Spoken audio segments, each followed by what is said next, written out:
render out into a picture. So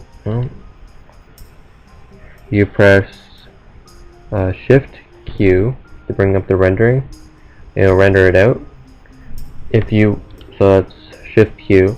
If you want to make it a bigger picture, say you want it bigger for like a desktop or something, you go up to rendering, you go to render setup or F10, and then you can change the output size to whatever you want.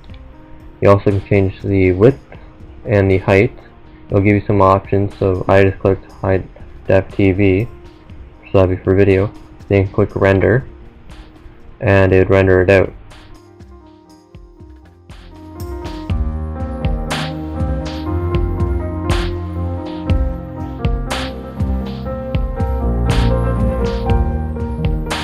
Alright, so now we'll make a box again. Box. Actually, you know what? Let's make two. We'll make a cylinder. No, that's not. Let's make a sphere.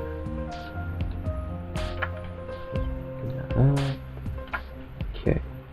Auto key, and then let me see.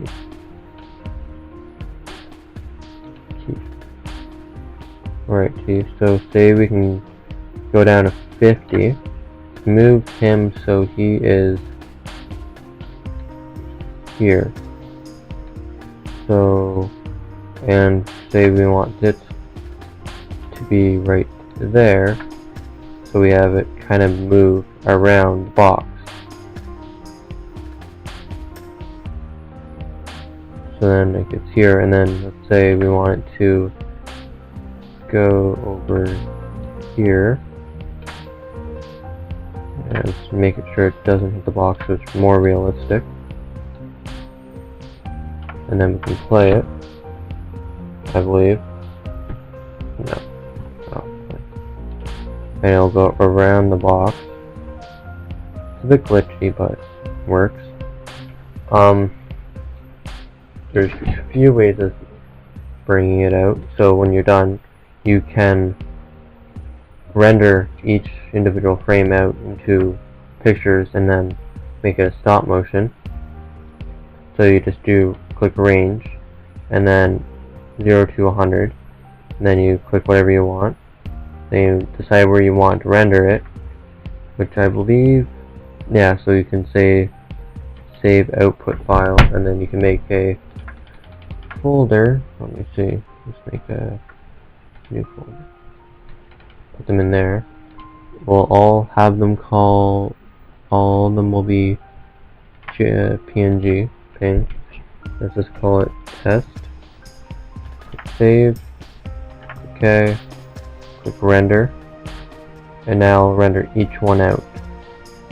All of them. So it makes a film. There is another way, I just can't remember at the time.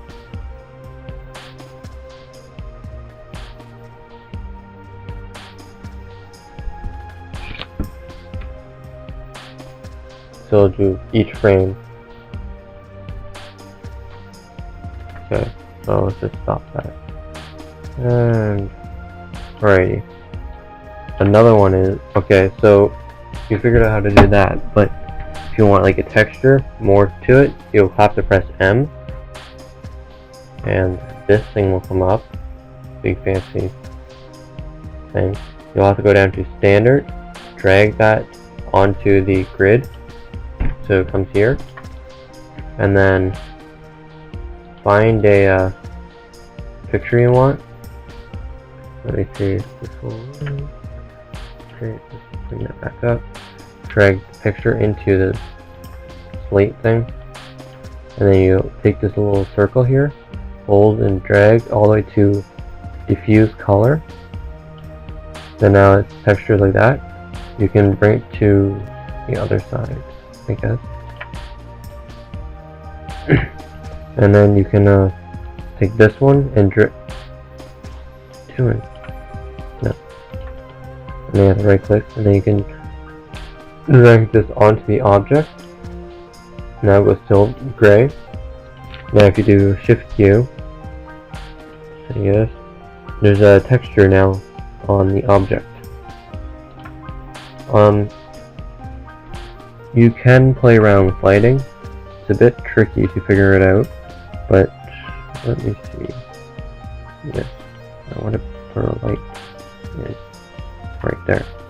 So that light's really close, so let's bring it out over here.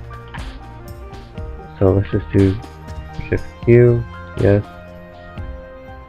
Okay, it's a bit dark, but the closer you are, the brighter it will be and the more overexposed your picture will turn out. But if you have it in the right spot, it will turn out well. It's kind of hard to get correct, because if you're too close,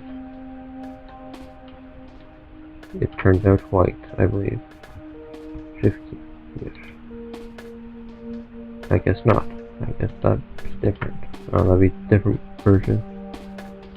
Let me see. Guess not. Alright. So you can play around with lighting to change the direction. So you want over here. When you render it, it'll come from that side, and this side will be dark.